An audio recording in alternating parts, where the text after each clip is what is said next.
Always good to start. All right. Three, two, one, go.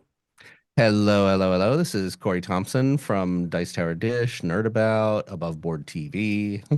And this is the Podfather of Gaming, Stephen Bonagor. You are listening to Board Games Insider, episode 348, and we're recording this on December 20th, 2024. Board Games Insider is proud to be powered by Board Game Geek. I'm going to get lower and lower and lower each Yeah, episode yeah, I think that's a good idea. until I sound as good as Eric Summerer. I won't get there. Anyway, buddy, how you doing? Thank you for being here. Yes, I'm gonna apologize to everybody. Ignacio's not here again. We even got comments like in the on my YouTube channel. Another one without Ignacio. And I'm sorry, I but know. it's not because he doesn't want to. He loves us and he's not quitting.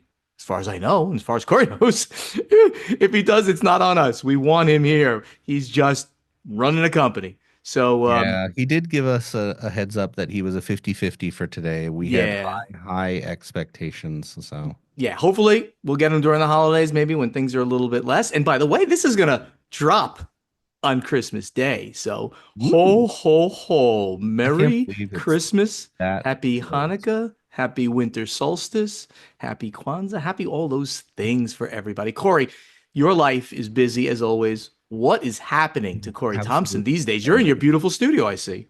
I am, and I'm not. This is not the same visit as last time I recorded in the studio. I actually went back to the Sacramento house and then back to Napa Valley and then back to LA, That's crazy. running insane errands. So we're getting ready for the above board Christmas party. They have actually set up the studio that we have, the virtual studio, big green screen CGI, as a karaoke studio. That's what why couldn't you make me your plus one? I could Sure, have been come there. on over. Well, I'm a little late notice, you know. It's at 7. You got time. I can It hop on a flight now. it's at 6:30 a.m. now. You could hop on over and you could be here in time. You've got 13 hours. Send me. Can you send your jet for me? Sure. Not Okay, a problem at there we all. go. What else is what else So is happening? we've got that. We've got the party tonight, which I'm really excited about. And the big one I that I think is really cool is our second Santa video dropped Oh, yesterday. And it's doing really nice. well. It's got some good traction. So I don't know if you remember, but last year we did a Santa video where we kidnapped Isaac Childress, and Santa was upset because Gloomhaven was so heavy that the reindeer were getting hernias. So Yes, I do this remember. year we have a video that dropped where Santa kidnapped Peter Adkison, who Oh, is the owner of Gen Con, the founder and creator of Wizards of the Coast, the original publisher of Magic the Gathering and Pokemon, the publisher of D&D. unbelievable. He's a foundational person in the industry. So Santa's a little upset about D&D books and Magic cards and Pokemon cards. It's a lot to deal with. So we've Whatever got that about that. whatever that Santa guy can complain about. He likes to complain at this time of year on your videos, at least. It's a fun video. We had a good time with it. We've got a virtual Santa workshop, and I think it came out really well. It's a really fun one. Very cool. Anything else? Not too much else All going right. on right now. Running around like a lunatic, getting Yeah. ready. The next big trip, I think, is going to be January, heading to Toronto to visit with friend and designer Daryl Andrews. I might be going there too, so can't wait to see you there Again. after the holidays. So over here at the Podfather of Gaming, as you kind of can see if you're watching on here, I'm in yet another hotel room in East Brunswick, New Jersey, because I'm here to see the family, right? Where the whole family had a dinner yesterday because my brother Greg is going back to Sure, sure. be with his adult children in Atlanta, which is where they live. So, but we all were here yesterday for at least one day, and then I'll be seeing mom a lot. I'll be staying at mom's house starting tomorrow, and I'll be then spending time with my brother Harry for Christmas Eve, and then my brother Glenn. Yes, I have three brothers on Christmas Day, so it's going to be a big packed time of family stuff, which is which I really like. We are actually a close family, though. That does not mean we don't argue incessantly when we're together, especially about politics. We will not go there. I So think you argue incessantly even when you're by yourself. I argue with myself. I, There I you I go. yell at myself. I have these conversations in my head all the time. Um, so that's going to be fun. So, and then just to finish up the trip thing, I'm going to be home, like I said, for the holidays. But then I'm going to be going to Orlando in early January before the trip to see Daryl in Toronto, just to see some of Paula's family who we're not going to see. We're going to see some of them. We see her son, we see her mother, but her brother, noted designer Andrew Parks, is going to be out in Orlando. So we're Ooh, going to take an extra trip down there. We're gonna hit the Kennedy Space Center. We can do maybe a little Disney, but mostly we're gonna spend a little bit of time with them, which is great. awesome. The other thing that we're doing, like right now in my life, is that I mentioned it last time that I'm playing an incredible number of Terraforming Mars games on Board Game Arena. It's crazy, and the people just, and of Now, course, since I mentioned it here, and I said, if you want to challenge me, if you want to play, oh, that's bad. I'm absolutely welcome to play. So people are coming out of the woodwork. So thank you for everybody. Oats somebody. That's the tagline of the guy, Joey somebody, another one. And I played a game. It was funny, and I did not know who it was. And this is just a funny anecdotal story. I played a game against a guy who was like SL Kush, and I did not know who it was. And we played, and he was like, "Yeah, I'm terrible at this game. I'll learn some stuff from you." And I'm like, "Oh, okay, man, that'd be cool. Yeah." And I'm giving him like tips and stuff like that. The end of the story is, first of all, he beat me by about 34 points, maybe 35 points. Secondly, it was Scott Kushner, who's a fan of the show. He's the ring winner in the 2023 Seven Wonders game at the World Series of Board Gaming. Lives in New Jersey. Great guy. Actually reached out and said, "Hey, maybe get together. I'm not sure I'll be able to while I'm here." But in the end, I felt like a jerk. I'm like trying to give him tips on any game is crazy because every time I've seen him play a game, especially against the Dice Tower people, when we had him down there like last July or something like that, or June, he was crushing everybody. So Scott, That uh, is funny. I you're the greatest, and you're really good. Even though Terraforming Mars is not his game, in the he doesn't go in, he doesn't put it in, get into that one. But it was a really funny thing. Last thing I'll mention is that for Play to Z is that Tales of the Arabian Nights, the 40th anniversary edition that was on GameFound, has now finished by the time you hear this. And we did probably we'll do about 250,000, $250,000, which is great. Over 2,000 backers. Thanks to everybody who was part of it. And it's such a good game. Go check it out on GameFound now. I'm sure there'll be late pledges there for you. Find out why people say this is one of the greatest It, storytelling games that's what ever. it is. It is a sandbox storytelling game that is absolutely amazing. Yeah, exactly. Let's get to the event deck.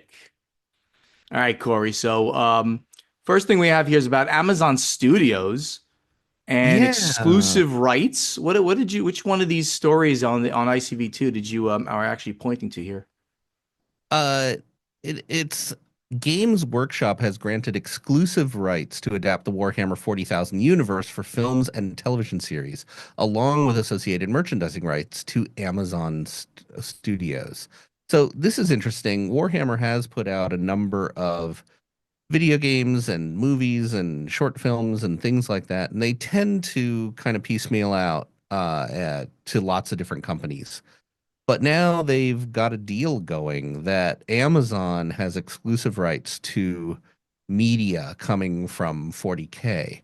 The hidden thing behind it, of course, is that Henry Cavill has a show, a Warhammer show coming that is attached to Amazon. So Amazon is just doubling down and taking everything. There's also hints that they can also go into the fantasy universe. So it's Oh, pretty cool. the We might see more stuff coming from 40K as far as media. the fantasy unit 40K is well, it's like some more sci-fi than Yeah, fantasy. yeah, So they yeah, might yeah. just do the like original Warhammer. Is that what you're kind of saying? Is that the Maybe.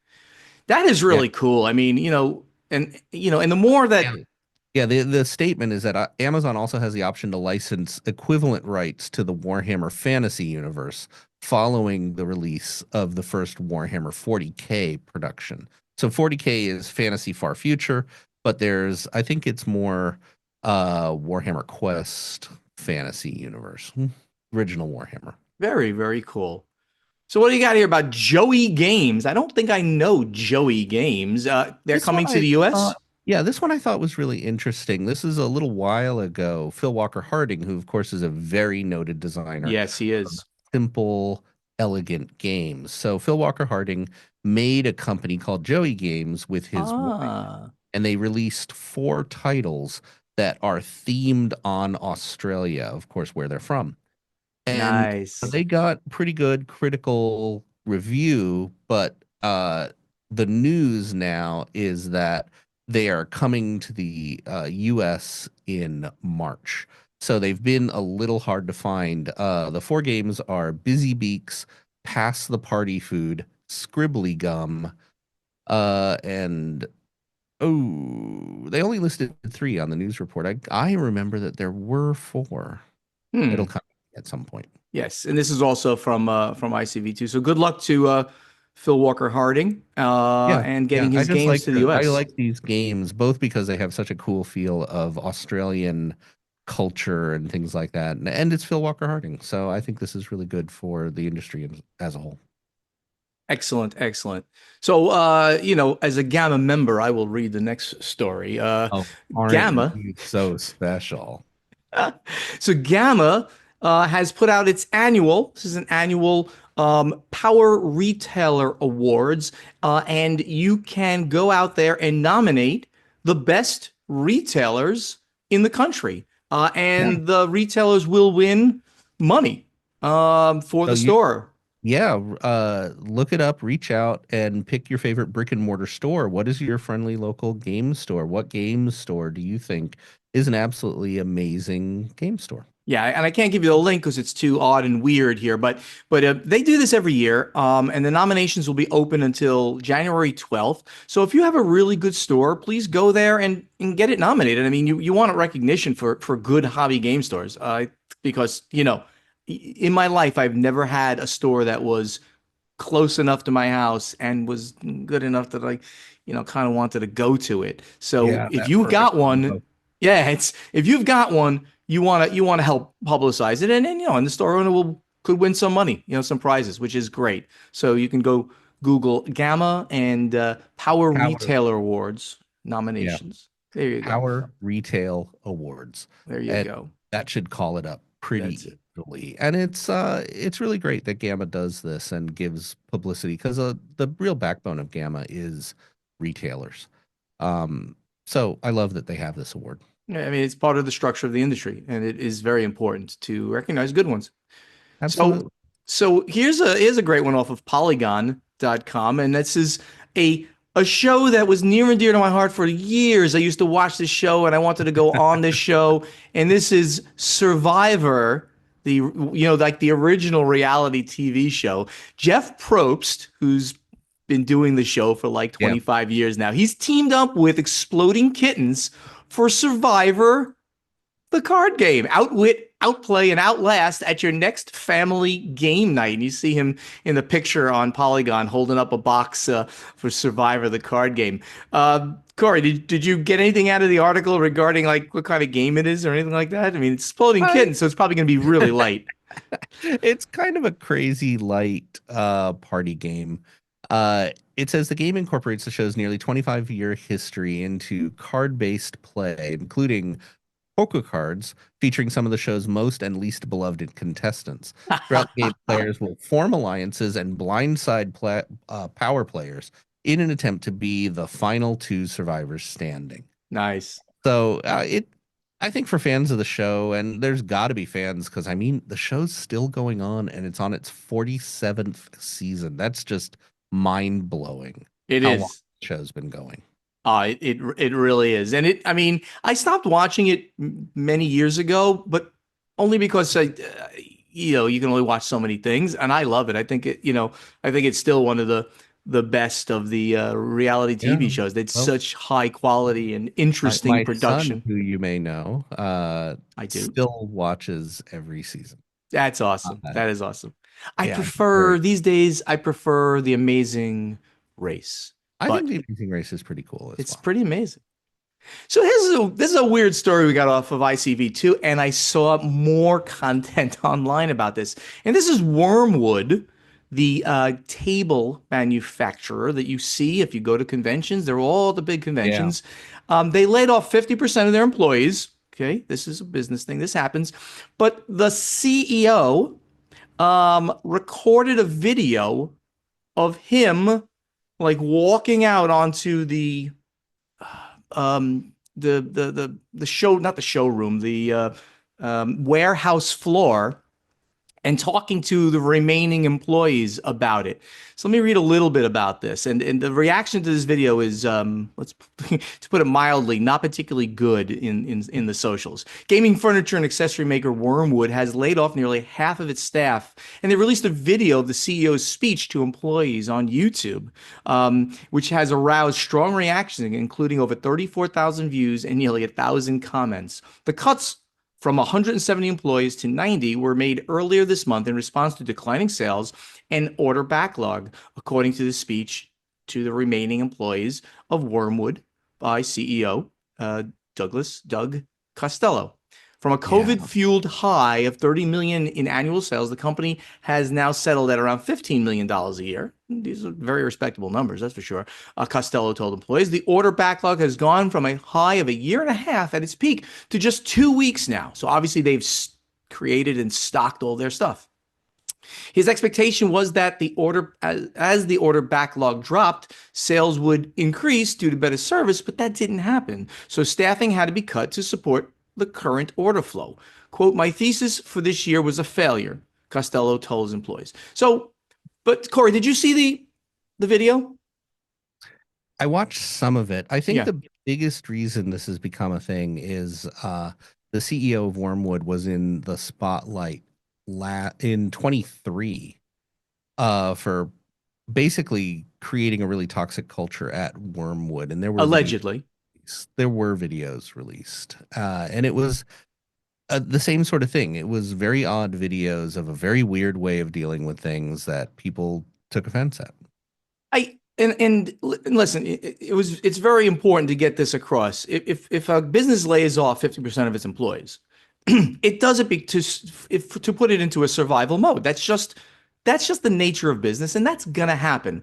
But and then this is the opinion portion of my statement, for him to release a video that's kind of produced, kind of like showing him like, with the camera behind him walking out in front of his employee. It was really an odd thing to do. So, Yeah, and especially with layoffs, that's a bad choice. yeah, But I with mean, layoffs, not with like a nice, not like a, this is the latest in a long line yeah, of odd and probably bad decisions of how to deal with business issues. yeah. Again, yeah, I 100% agree with that statement. And I don't know the gentleman, but I would say this is literally the worst way of dealing with a bad situation that has happened. I mean, no issue with him laying people off. You have to do that occasionally in business. This happens.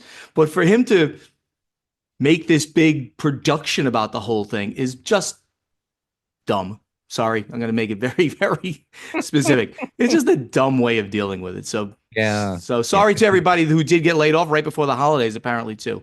That's not so good. All right. All right, we got something off of ICV2 here about from Wizards of the Coast. They're banning the Magic the Gathering card, the One Ring. I don't know Corey, why Frodo didn't just do this. If you just banned the ring, then the movie would have ended a lot quicker. and you know what? Everybody would have gone home happily just by banning Yeah, the ring. The yeah. ring doesn't exist anymore. But so Wizards of the Coast, Yeah. Wizards of the Coast has banned It's- 5 new Magic the Gathering cards, including the One Ring, Yeah. which was defended in the last ban announcement. In banning the One Ring from modern format play, WotC noted its presence in Boros Energy, the most played and dominant deck in Modern, and the fact that the opportunity cost of including it is too low, and that Modern would be more enjoyable without it. So Yeah. this is, we don't really cover CCGs much or anything like that, but I had to mention the fact that the best card in the world has been banned from Magic the Gathering. Well, remember just a little bit ago, WotC had said that future sets that were in these weird fantasy alternate universes would be tournament legal. So Yeah. they basically had a statement a couple months ago talking about everything was go. And now they're kind of backtracking a little Yeah. bit and they're saying, well, this card's a little too powerful, and this card's a little too Yeah. powerful. But they So do this all the time. Let's face it, this is yeah, not they ban cards all the time. all But I the think this time. one It's normal. specifically as a response to when they basically opened up everything. I just find this particular one an outrage that they would get rid of the One Ring, Who Corey. would have thought that the One Ring was too powerful? who, who I mean, would have this thought? is a surprise. This is a surprise. All right. Hey, so what's the story about Capstone here from BoardGameWire.com? Oh, Capstone partners with a Japanese publisher, Sunny I Bird. I like this a lot because Capstone has created kind of a brand in the industry. Capstone is known for finding heavy, interesting euros and bringing them over to the Yep. US. So they've done a lot of licensing pairs with Europe, as with Germany, and now they've announced their first partnership with a Japanese publisher. And normally we think about Japanese games as being small, light, elegant card games, but this is a heavy euro. Now, the game's not out, the game's not close to out. The game is by publisher Sunnybird, and it's called Falling, and it is coming to Kickstarter in February. But Capstone has already said that they were super impressed with the game at Essenspiel, and they are going to be releasing retail to the US. So it's nice that they've well, it's nice, one, that we've got a prominent Japanese heavy euro, which I think we've been missing, and that Capstone has made their first partnership with a Japanese publisher. I think it's just a really cool move for the industry. Right. It's every one of their partnerships has essentially been with one of the European, especially the German Yeah. Führerspieler The, and well, DLP the and most famous one is Capstone made a partnership to bring across all of Spielworks games in of their course dominant Spielworks. history. Right So, after my leaving of Stronghold, they retrenched a little bit, and so Capstone ended up getting all of the Spielworks games. So that was yeah. a really good thing. And Capstone famously also has Arc Nova, Gaia Project, Yep. Terra Mystica. A lot of the classic heavy Euros are in Yep. Capstone's wheelhouse now. Very, very cool. Well, guess what, Curry? We have run out of news, so let's move over to That's it. No more news That's ever. it, ever. News That's all it. gone. Strategy and tactics. All right. So our first one here is from Bang Yoon Wang, who's Bang Yoon H, and he or she asks how much vetting is done when a small overseas market like Korea market publisher asks for a license to one of your games. A pretty small publisher in Korea somehow acquired the rights to some pretty great games like Final Girl, Everdell Complete Edition, Sleeping Gods, Falling Skies, Dale of Merchants, but they still have not been published because their crowdfunding campaigns have been delayed for years. I am Oh, astounded at how a small publisher could get all the publishing rights to so many great games. It seems like the original publishers have not vetted them because this publisher is quite infamous, and a few searches have shown everything. I do realize that a thorough vetting might not be possible given how stretched thin any board game publisher is, but it's sad to see so many games that are doing great in the West all be stuck in limbo because of the rights by his words, crummy company. So I do not know yeah. the publisher of which he speaks. I know all these games, which are obviously big games. Final Girl, Everdell Complete Edition, Sleeping Gods, Falling Skies, Dale of Merchants. So these are big games by some big U.S. publishers. I'm sure. I mean, again, we don't know exactly what's happened. I'm sure that these companies were made an offer they couldn't refuse, and that Yeah, it's a business deal when you Yeah. do something like this. And these are old enough titles that I find it hard to believe that the deal was just made. Um, I mean, Right. the titles have been around in Asia for quite a while. I don't know the specifics of this. I don't know which publisher he's specifically talking about, and I probably wouldn't talk about it if I did know. Yeah, we wouldn't give the name out. We don't want to badmouth any particular The other local. side of it is, I mean, Kickstarters have delays. Kickstarters have problems, and there's always going to be people who are really upset about a Kickstarter getting delayed, which is understandable. But Mhm. it's part of this whole thing of Kickstarter is not a pre-order system. It's you kind of go in to help support and create something, and sometimes that takes a long time, and sometimes it fails. That's the way you have to look at it, sadly. I can't give more information about this, except for he asked about how things are vetted, and I think that you're probably in these agreements, you're given X amount of time to put the game out, and if you don't, and of course there's a compensation that's probably got to get paid right in the front. Some X thousands of dollars had to get paid to the rights holder, and now you have X amount of time to do this. If you don't, that's going to be pretty bad overall. So I would really hope that the Korean publisher does make good on this. There's no reason to think that somebody who has paid, I use myself, right? If somebody has paid Play to Z Games, for instance, some money to license our game, there's no reason to think that they're not going to do it because they need to make their money back. So it's not like it's a huge amount of vetting that's going to go on in these cases. It's simply that the company has some games out. You see what they're going to do. Okay, that sounds like a good idea. You're going to owe me this plus royalties potentially. Go do it. You have X amount of time. So if they don't do it, I don't know what the final story here is going to be. But if Bang wants to come back and talk to us about it at some point, that would be interesting. Peter Wogan, good friend. Uh, he's at Pandaware. What is your preferred mix of games from a publisher? Do you prefer to have a publisher primarily focus on a style and weight of game, or does the publisher not matter to you as much as the type of games you're interested in? So I guess he's saying, do you follow publishers or do you follow styles of I games? think it's a discussion of branding because there's definitely some publishers that brand very effectively. We just talked about Capstone is known for heavier, Heavy Euros, right? and Stonemaier is probably one of the famous branded games. If you think about a Stonemaier game, you have a very clear image of what a Stonemaier game looks like. Mm-hmm. They a lot of people will refer to Stonemaier as the Apple of board games because they have a very distinct brand that conveys a lot of the same things as Apple as a brand. It tends to be clean, it tends to use whites, it tends to uh, just have a very polished quality feel to it. Absolutely.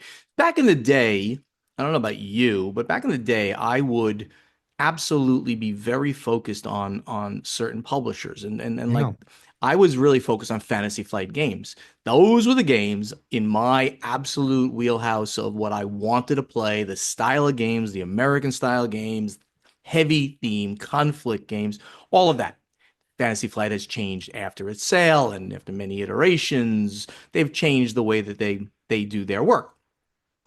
Now I look at small companies very often because I want to see the innovations that they're bringing out. Sure. I look at Amigo Spiel a lot for their small card games, which are easy to Yeah. take with Yeah. me and stuff like that. Um, so yeah, I guess I still do look at certain publishers, but we're always scouring for whatever kind of I weight very game. much look at publishers and There I you go. appreciate it when publishers have a consistent brand. So I'll watch DLP, I'll watch Lookout because they've got European heavy Euros that I like. I'll watch Garphill Games, which is Shem Phillips' company. They have the North Sea trilogy, the West Kingdom trilogy, the South Tigris trilogy, and they've consistently made very interesting deviations on worker placement that I find cool. And Amigo for small card games, I think they've consistently made interesting small card games. So definitely, I like a certain brand identity within publishers, and I follow them. Very cool. JB, who's at Socks Rule, and he says, for Corey, Uh-oh. number one, tell us another crazy vet story. Ugh. Vet stories are tough because, I mean, not to be too blunt about it, a lot of vet stories involve illness and horror. I mean, it's not, I But tend to try to hold back on vet stories. could you tell us a story But that where you saved an animal's life that looked really bad? I mean, I bet you well, did. I mean, it happened a lot. There were a lot of Sure. days of puppies and kittens, which I absolutely miss and cherish. One of Oh, the funny things I remember is in California, at least, a lot of animals will get foxtails. These are grass awns, the kind of sticky, long grass seeds, and they get stuck in animals. And dogs tend to get them stuck in their ears and in their feet. oh, You have to take them out. For some reason, and I don't know why, cats would always end up with the biggest, largest of these grass-ons stuck in the most obnoxious places. And I think they always did it on purpose. I think they would go up to a grass seed and just push it and snort it. And I mean, if you've ever taken a sharpened pencil and just pointed it at a cat, they oh, stick it up their nose. That's what they do. oh, And God. I remember once a cat came in and there was just a tiniest little bit of green grass sticking out of the cat's nose. And the owner told me, yeah, he's been sneezing a bit and he's uncomfortable. And I just casually took a little grabber and I grabbed it. And this thing came out of the cat's nose that had to be Oh, Jesus. 6, 8 inches long. Oh, And I pulled it out. The cat gave this big, wet, goopy sneeze, and I oh, hear whump, and the owner passed out. ah, well, I Cat was almost passed out perfectly just now. I happy. don't. Owner or the cat thought it was great. You know what? You know what, JB? I should never have asked this question because I'm nauseous now. Thankfully, my breakfast has been digested already. I'll tell Wow. you about climbing No- inside an elephant one day. Okay. All right. All right. We're done with that part of it. Has anything you have learned as a vet helped you work in the board game industry? Um, there's a lot of things just basically working with people that have helped in the board game industry tremendously. I learned that if someone comes in and absolutely loses it and yells at you and has a fit, it almost never has anything to do with you. People have their own stories that you don't know about. And if people come in and get and are really upset, they're often really upset about a whole bunch of things. And you happen to be there. Right. Right. Right. Right. And people just want to be heard. Yeah. People, they've got this pent up and things are really bothering them and they just want someone to listen. And you might be the target and that it kind of sucks, but this too shall pass. You know, just be there and be patient. And so it's all a lot of things about just dealing with people. Very, very cool. And he goes and he's also asked us to tell him about our pets and have any of our board games had an unfortunate run-in with our pets. Uh, I'll go first if that's okay, sure. and I'll Yeah, yeah, also of talk course. about Ignacy a little bit here. So I don't at this time have any more, and I've had cats in my life, and I've mentioned my cat Percy passed away about a year and a half ago, I think it was. Yeah. But he was old. He's 18, 15 years old, so it was his time. I got to Um, hang out with Percy. He screamed at me pretty good. he was an absolutely awesome pet. And no, no, I've never had a bad pet story with my games. All the cats that I've had, Percy and before that, Shauna, they love to go into boxes like every cat Oh, of on the course. planet, of Yeah. course. And I'll just get to Ignacy. Why not? Ignacy's cat. I think he has one. Maybe he has others. He doesn't really like cats, but his wife Mary likes cats. So Ignacy has to put up with the cats. And the cats, of course, have to sit on his head, on his shoulders, on his lap, on his keyboard all the time because cats know when people don't like them and therefore have to, annoy them more. I Yep. think that it has to be a thing. Corey, The you're explanation I've you're always heard is that it's an aggressive move to look a cat in the eye. And if a cat walks into a room, all of the people who love cats will instantly turn their heads and stare at them and like, come here, kitty. And that's an aggressive move. Whereas the people who don't like cats will turn and not look. And cats are like, oh, that's the dude. That's He's the one I want. he's He's cool. he's He's I'll not just staring chill. at I'll me. just chill with that person instead of the aggressive So ones. I have one cat, Mo, and Mo is a hairless cat, looks like a plucked chicken. He's a demon. He looks like a gremlin. He likes people a lot. He likes games a lot, and he'll sit at the table while you're playing a game and sit in the box. But he also likes to play with the pieces. He's one of the few cats I've had who can actually pick up a die and he'll hold it in his paw and then put his claws out so he's actually holding the die and he'll bat it around. If I give him a box and a die, he's very happy. That is awesome. Personally used to play with the pieces too, and of course knock them off the table. Oh yeah. I posted some amazing photos of him playing poker with us. Like there were poker chips in front of him with cards, and like people like captioned them like, has the aces all in, things like that, and really funny pictures of like him staring like with big eyes at something that was happening in the middle of the table, so it looked like he was really into the game. So anyway, thank you for that. I do love talking about, personally, we all love talking about our pets. So we're gonna take one more here from a very good friend of Corey's and mine, friends of the show, Oh, Christine Christine. McCullough, who's at Woogie's. Oh, Christine's awesome. And she is. And Chris, this is our Christmas gift to her, right? She'll hear this. So Oh, she listens to every episode religiously. nice. So we're gonna take this last one here. Where is the board game industry going? She's asked a Oh bunch of my like God. series of questions here. This, I think, is the subject for our year end. Yeah, We will deal with this yeah, in its it's entirety, our yeah. predictions and we, everything. we wish we knew, Christine, because we would make a fortune doing it if we knew That is exactly where true. it was going. It's like a prediction. So where's it going? We don't know. Can the industry keep releasing 2,000 new games annually? It's closer to 3,000 Yes, actually, definitely. Christine. Can it? Yes. Will lots of publishers go out of business? Yes, because a lot of games And aren't going to lots of sell. games will just disappear into obscurity. Yep. But I think that's one of the cool things about our industry is you can always find a game that is weird and fits you, but may not hang around. So it becomes kind of a cult game and one that other people haven't seen. There's so many out there that it's really cool.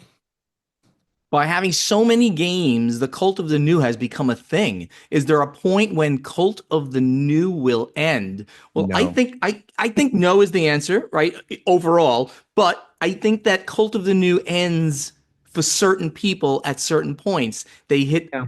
They hit a limit of the number of games that they ever really want to have in their collection, or they say, you know what, I'm not going to conventions anymore. I'm staying at home. I'm going to play. And you know what? Look at all these games I got here. I'm going to get them back out on the table again. Oh, man, I haven't played Puerto Yeah. Rico in years. I haven't played Carcassonne. Let me get that on Yeah, the table. you get that re-interest and nostalgia for your old catalog and you start playing games that you used to love and you still love, but you just haven't played for a while. Yeah. Over time, is the influx of new games hurting the industry? Can consumers keep up with the pace of new games? And the answer This is is a quickly no. Really, no. They can't. I don't Nobody know. can. This is a really controversial one that comes up a lot. There's always this argument of publishers hurting themselves by releasing too many products.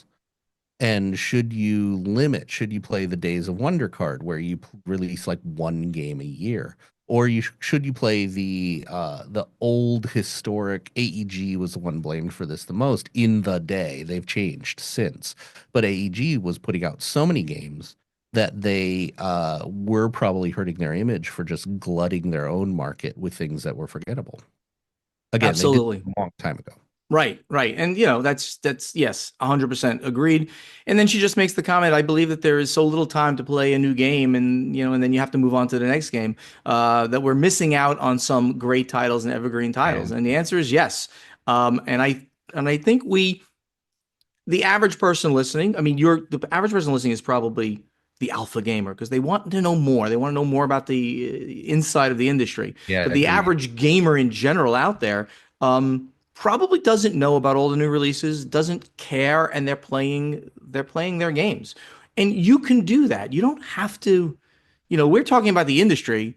You listen to Dice Tower or Shut Up and Sit Down. They're talking about the latest games. You don't have to play the latest games. These games, it's the one thing about it, right? $50 game, $100 game. It has infinite playability.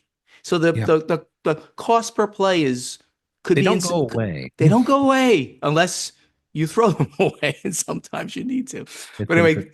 Christine, Happy New Year, Merry Christmas, Happy Holidays to you. It's We really, I was just going to say along those lines, it's a really sobering moment when well, I've done it and I know other people who've done it. You look at your game collection, you do the math and you go, I will not live long enough to play all of these. That's right. Oh, it's 100%. I won't play games in my collection, but some of them they're so nostalgic to me that I'm like I can't get rid of this. But I do now Yeah, I get rid of a lot of games, a lot of stuff that I just get, and I just like nope. I'll tend to give them away. If someone comes over the house Oh and they absolutely are so excited about seeing a game on my shelf that they have trouble getting, I will give it. yeah, absolutely do that. I've given away some classic, irreplaceable games to people because they will love it. I, I gave Uh, he doesn't listen to the show. My good friend Rod Phelps, you know Rod, of course. yeah, I right. gave him a StarCraft fantasy flight Oh, game, StarCraft, come on.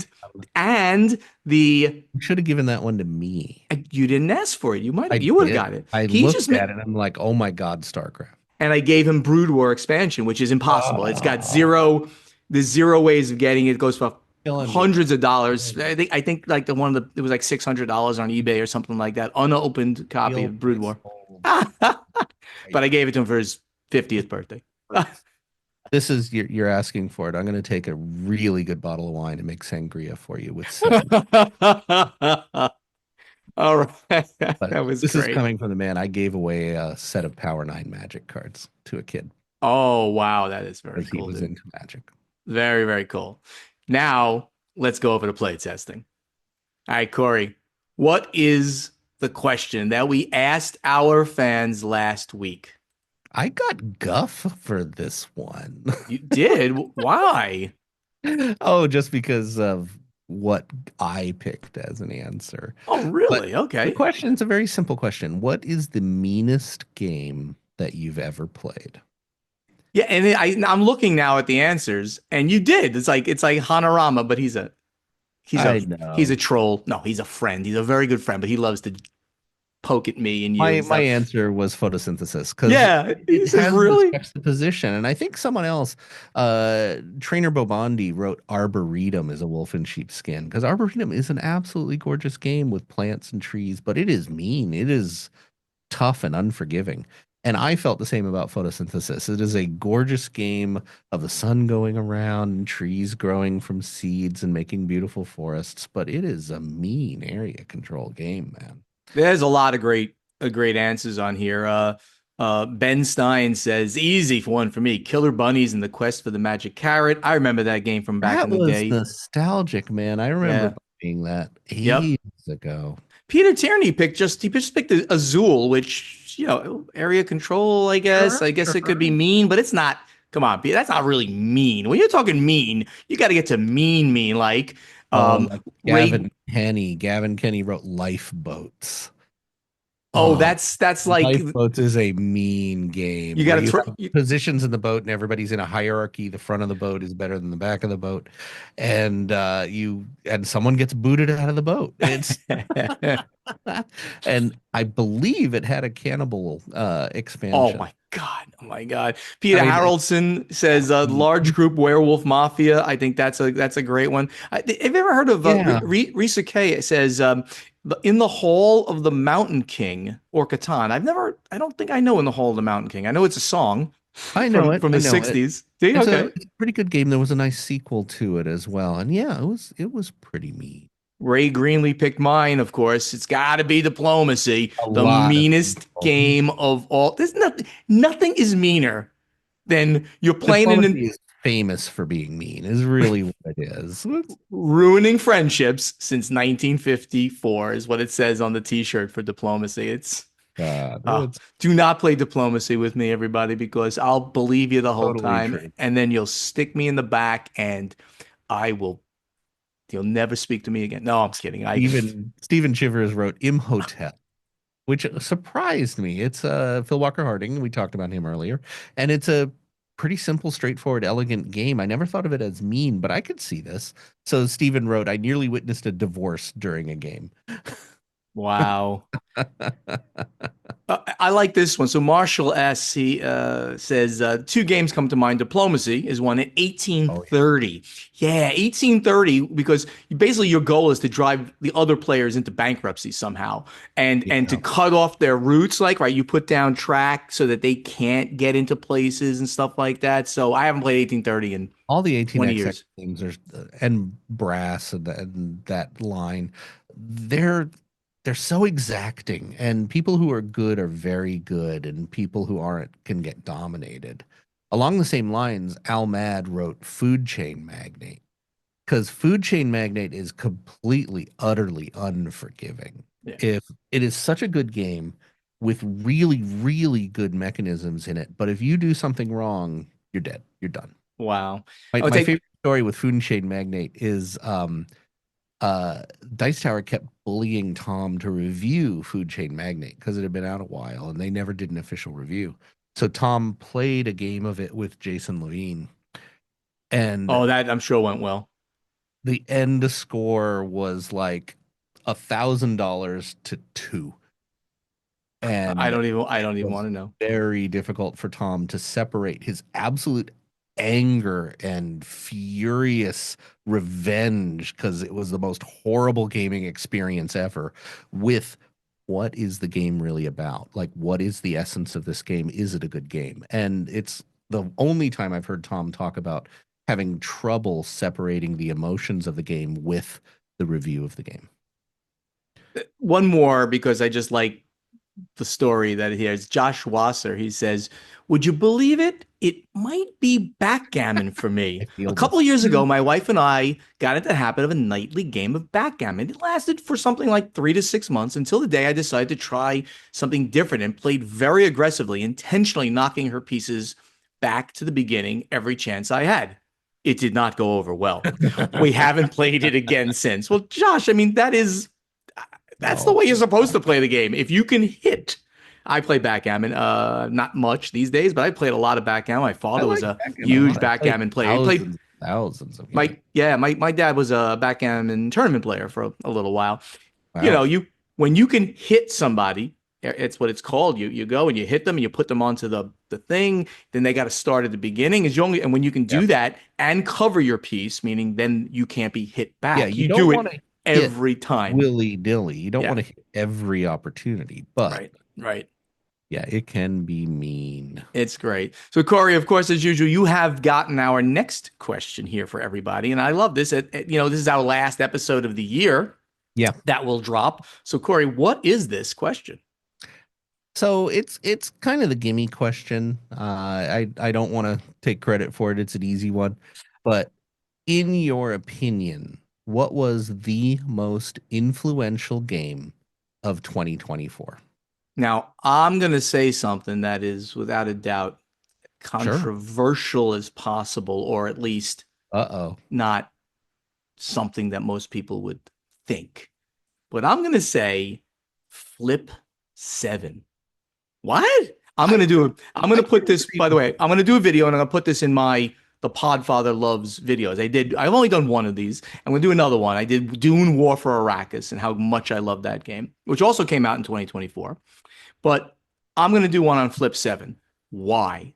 Flip 7 is the lightest, Yeah. best high player count game you can possibly imagine. You can play it with grandma. You can play. I'm going to try to get my mother to Play play with it, which anybody. Yeah. anybody, but you play it with gamers and it's fun and you laugh the whole time. It goes up to 18 players and sure, there's a little rant. It's a push your luck game And and little bit of it's take that. basically, yeah, it's just a push your luck card game, but it is really, really good. I actually had a lot of trouble with this because there were a lot of really great games, but I didn't feel they were influential in that definition because a lot of the really great games in 24 were kind of variants of other really great games. Right? So what did you pick? You have to pick something. Have to. I have to pick You something. got you got 5 seconds, and then we just move on. I I'm gonna pick fromage. Yeah, okay. I got a chance to play that Fromage. recently. Very interesting game. Simultaneous play, quick, elegant, easy, makes sense. But the whole idea of how to do a simultaneous play game, I think, is great. Yeah, yeah. I wasn't as enamored as I know you are with it, but I do. I mean, it's very different, and I love that different mechanic of taking your cheese wedges and putting them into spots that gain you more stuff, but then you can't get your cheese back for several turns later. And If you put it into the yeah, your lower, worker back. Your cheese all it, stays on the board. You don't whatever it get is, your worker back. whatever. Yes, you don't Because get the your goal is to get worker. rid of all your cheese. Yeah, you don't get your worker. You get three Now, workers, and you can go for like long term benefits or short. I'm actually Yes, going to throw one more out here go ahead. that I just played. And unfortunately, I am always the victim of what I just played does tend to be my favorite game. Oh God, you're such But a I'm going to throw cult out of the new guy. Avant Card. Okay. Okay, I have not played yet. It's by Resonim, who's the people who make Phantom Ink. And it is a card game that's a deck builder. You have your deck, you draw a hand of cards, and you play them in front of yourself like you were playing Uno. You play as many cards as you can from your hand, matching each card play, you match number or color. And however many cards you get to play from your hand, that's how much money you get to buy a new card. Okay. Super simple. But this idea that everybody has their hand of cards, everybody at the same time simultaneously plays out their hand, and then you go, oh, I got six, I got five, I got seven. Very, very cool. Well, what is your most influential game of 2024? Our insiders that are listening to my voice right now, please go over to our guild. I put a thread there already. Corey's incapable. Ignacy's not Oh, here, yeah. so I had to do it again. Please go there and answer our question to you, and we might take your answer in the next episode. This has been a long episode, Corey. We're going to go to the final scoring now, but All right, it's 52 minutes. it's pretty long. It's our Christmas gift, our holiday gift to everybody out there. Let's People love go. the mellifluous tones of our voice. What? Let's go to the final scoring. Thank you so much for listening and help us spread the word about this podcast by telling your friends to download Board Games Insider wherever they like to get their podcasts or watch Board Games Insider on the Podfather of Love Gaming reading this YouTube outro. channel. If you want to be part of this podcast, you can go over to our guild on Board Game Geek. Make sure you're a member. Ask us questions for strategy and tactics, or answer our question to you from the playtesting segment. Put them in the right threads. That would help. And it's really easy. Just go do it. Interact with us on social media. Our handle is the same. Everything. Pick the one you like the best. Which one of your socials? It's at Board Games Insider, Portal Games US, at Podfather Gaming, Dice Tower Dish, Play to Z Games, Above Board TV, and Nerd About Show. You can find us on Facebook, X, Instagram, TikTok, Blue Sky, I love Blue. and YouTube. Blue Ski is getting a lot of people moving over to it. Been doing more social on that now than anything else. So follow us on your social media of choice and speak directly to us on these platforms. We'd love for you to also go to our websites, which go by those same names. And a special call out again to the YouTube channels, which is really the most of our stuff. That's Portal Games Studio, the Podfather of Gaming, and Above Board TV. We'd love to see you in person. It's going to be a little while till the next convention, but we'll let you know when we appear and where we appear. Thank you, Jake Thompson, for being part of the team. He is our professional editor these days, son of the great Dr. Corey Thompson. And that lovely voice that you hear doing the intro and the outro and the in-between segments is that of Ray Greenlee. He can be contacted to do your voiceover work at raygreenleevoiceover.com. Corey, that brings us to the end of the last dropped episode of 2024. Wow. Do you have anything extra to tell our audience? I think our episodes wouldn't go so long if your outro wasn't so long. I'll try. I keep tightening it up, but I definitely. Well, maybe you should stop like being in all of these. You have more ats here. Nerd About, Above Board, Dice Tower Dish. Those are all yours. And of course, you're part of Board Games Inside. You're part of Play to I, Z. So three of them are there for you only. I yeah, want well, you to I'm point that out. professional. I know what the people want. You know what the people want.